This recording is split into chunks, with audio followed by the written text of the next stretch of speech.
Hello guys, வணக்கம். This is அன்பு Ceylan. இன்னைக்கு நம்ம என்ன பார்க்க போகிறோம் அப்படின்னா, பேங்க் நிஃப்டியோட நெக்ஸ்ட் லெவல் என்ன, வரக்கூடிய வாரத்திற்கு எந்த மாதிரியான யுத்தியை பயன்படுத்தணும் அப்படிங்கிறதா என்டையராக இந்த வீடியோவில் பார்க்க போகிறோம். பிகினராக இருக்கிறீங்க அப்படின்னா இந்த வீடியோவை ஸ்கிப் பண்ணாமல் முழுமையாக பாருங்கள். எஜுகேஷன் பர்பஸ்க்காக என்னுடைய டெலகிராம் குரூப், வாட்ஸ்அப் குரூப்பில் இணையனும் விருப்பம் உள்ளவங்க டிஸ்கிரிப்ஷன் பாக்ஸில் லிங்க் கொடுத்துருக்கேன்.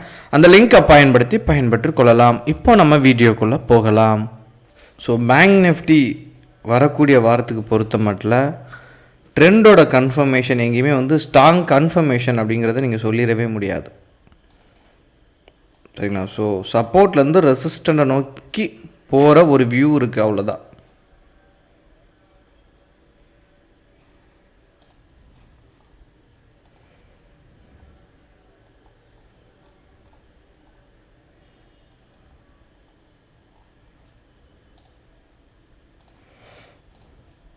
ஸோ இங்கே பார்த்துட்டீங்க அப்படின்னா இதனுடைய ஹையை பிரேக் பண்ணச்சா நீங்கள் என்ட்ரி கொடுக்குறது நல்லது. அதாவது டே கேண்டிலே இன்ட்ராடேயே பண்ணுங்கள் வரக்கூடிய வாரத்திற்கு.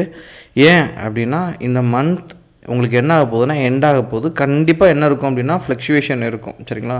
ஸோ நீங்கள் மண்டே டியூஸ்டே நீங்கள் கவனிச்சிட்டிங்க அப்படின்னா அதுக்கடுத்து உங்களுக்கு என்ன இருந்துருது, மாதம் பறந்துடுது. ஸோ ஒரு ஃப்ளக்சுவேஷன் கண்டிப்பாக இருக்கும். அதனால் கொஞ்சம் இந்த ஹையை பிரேக் பண்ணச்சா என்ட்ரி கொடுங்க. அதுக்கடுத்து மந்த்லி அனாலிசிஸ் பண்ணி நம்ம ட்ரேட் எடுக்க ஆரம்பிச்சிடலாம். ஸ்விங் ட்ரேடிங் பேஸ் போயிடலாம். பட் மண்டே டியூஸ்டே பொறுத்த மட்டும் ஒவ்வொரு ஹையை பிரேக் பண்ணச்சா என்ட்ரி கொடுங்க. 48,690 மேலே போச்சு அப்படின்னா அடுத்த என்ட்ரி, அதுவுமே ஸ்கேல்பிங் இன்ட்ராடே இது ஓரியன்டாக இருக்கணும், சரிங்களா? ஸோ அந்த டேயோட லோவை பிரேக் பண்ணச்சா மார்க்கெட் நெகட்டிவாக இருந்துச்சு அப்படின்னா 48,100 கீழே வரச்சா என்ன பண்ணுங்க அப்படின்னா என்ட்ரி பாயிண்ட்டை கொடுக்கலாம், சரிங்களா? பட் டெக்னிக்கலாக ஸ்ட்ராங் இல்லை, சரிங்களா? ஸோ மார்க்கெட்டை பொறுத்த மட்டும் ஒரு கேண்டலுக்குள்ளே ட்ரேட் ஆகிட்டுன்னா ட்ரேடை அவாய்ட் பண்ணுறது கூட ரொம்ப நல்லது தான், சரிங்களா? ஸோ சப்போர்ட்லேருந்து ரெசிஸ்டன்ட் நோக்கி இன்னொன்று என்ன விஷயம் அப்படின்னா அப் ட்ரெண்டாக இருக்குது இங்கே ரீசன்ட் சமயத்தில். ஆனால் இதை வச்சு மட்டும் நீங்கள் இன்ட்ராடே பண்ணீங்க அப்படின்னா நமக்கு தொடர்ச்சியாக ஃபெயிலியர் இருக்கும், சரிங்களா? அதனால தான் எப்போதுமே என்ன பண்ணுங்கள் அப்படின்னா வெயிட்டேஜ் ஒரு முக்கியமான பங்களிப்பு, சரிங்களா? HDFC, ICICI, axis, state bank, Kotak, சரிங்களா?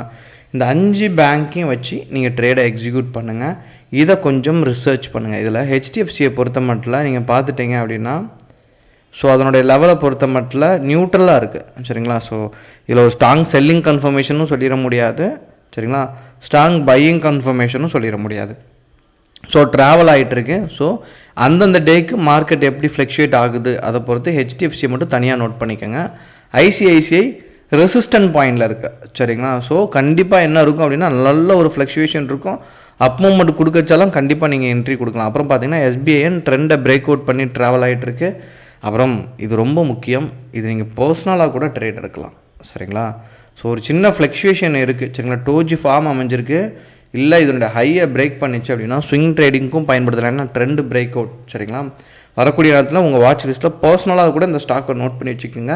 1143க்கு மேலே போயிடுச்சு அப்படின்னா இது ஒரு ஸ்ட்ராங் கன்ஃபர்மேஷன். ஸோ நமக்கு என்ன ஆகும் அப்படின்னா நல்ல ஒரு பூம் கிடைக்கிறதுக்கு வாய்ப்பு ரொம்ப அதிகம். அப்புறம் கோட்டக்கை பொறுத்த மட்டும் கொஞ்சம் பேட் நியூஸ் வந்ததுனால வீக்லியில் செக் பண்ணிங்கன்னா தெரியும், சரிங்களா? ஒரு பேட் நியூஸ் காரணமாக தொடர்ந்து ஒரு சரிவு. அதனால் இது எப்படி போகுங்கிறது வரக்கூடிய நாட்களில் பார்க்குறத பொறுத்து இதனுடைய ட்ரெண்ட், சரிங்களா? நீங்கள் பார்த்துட்டீங்க அப்படின்னா 1603க்கு கீழே வந்துடுச்சு அப்படின்னா ட்ரெண்டு பிரேக் அவுட் நடக்கு. ஸோ இன்னும் சரீரக்கான பாசிபிலிட்டிஸ் ரொம்ப அதிகம். ஆனால் என்னுடைய பெஸ்ட்டு சஜஷன் என்ன அப்படின்னா வரக்கூடிய வாரத்திற்கு முடிஞ்ச அளவுக்கு, சரிங்களா, ஆப்ஷனில், சரிங்களா, செல்லிங் பண்ணுங்கள். இதில் நிறையா பேர் இப்போ ரீசன்ட் சமயத்தில் கூட ஒருத்தர் கமெண்ட் பார்த்தேன், நான் இதில் போய் இவ்வளோ அமௌண்ட் இன்வெஸ்ட் பண்ணுறதுக்கு நான் ஃப்யூச்சரே பண்ணலாம். எது வேணாலும் பண்ணுங்கள், சரிங்களா? தாராளமாக பண்ணுங்கள், பிரச்சனையே கிடையாது. தெரிஞ்சதை சரியாக பண்ணுங்கள். இது ஆப்ஷன் ஓரியன்டாக சொல்லி கொடுக்குறதுனால இதில் இருக்கிற விஷயத்தில் எப்படி ஓவர் கம் பண்ணணும், ரிஸ்க்கை கம்மி பண்ணணும் அப்படிங்கிற விஷயத்த எக்ஸ்பிளைன் பண்ணிகிட்ருக்கோம், சரிங்களா? இது ஃபியூச்சர்ஸ் போனோம் அப்படின்னா அதுக்கு டிஃப்ரெண்ட்டான ஸ்ட்ராட்டஜி, அதுக்கு வேறு ஒரு பேஸ் இருக்குது, சரிங்களா? அதனால் எது உங்களுக்கு தெரியுதோ அதை சரியாக பண்ணுறது தான் முக்கியமான விஷயம். ஸோ ஆப்ஷன் செல்லிங் வந்துட்டீங்க அப்படின்னா ஹெட்ஜிங்க்கு உங்களுக்கு பர்ஃபெக்டாக இருக்கும். ஏன்னா நீங்கள் ரெண்டையுமே செல் பண்ணீங்க அப்படின்னா கண்டிப்பாக ஏதோ ஒரு தருணத்தில் நல்ல ப்ராஃபிட் வரும். கொஞ்சம் ப்ரிடிக்ஷன் இருந்தால் கூட சூப்பராக இருக்கும். இதை பற்றி நெக்ஸ்ட் வீடியோவில் கிளாரிட்டியாக கொடுக்குறேன். ஸோ தொடர்ந்து சேனலை வாட்ச் பண்ணுங்கள், ஓகேங்களா? Okay guys, thank you so much for வாட்சிங் this video. Tata, bye bye, see you.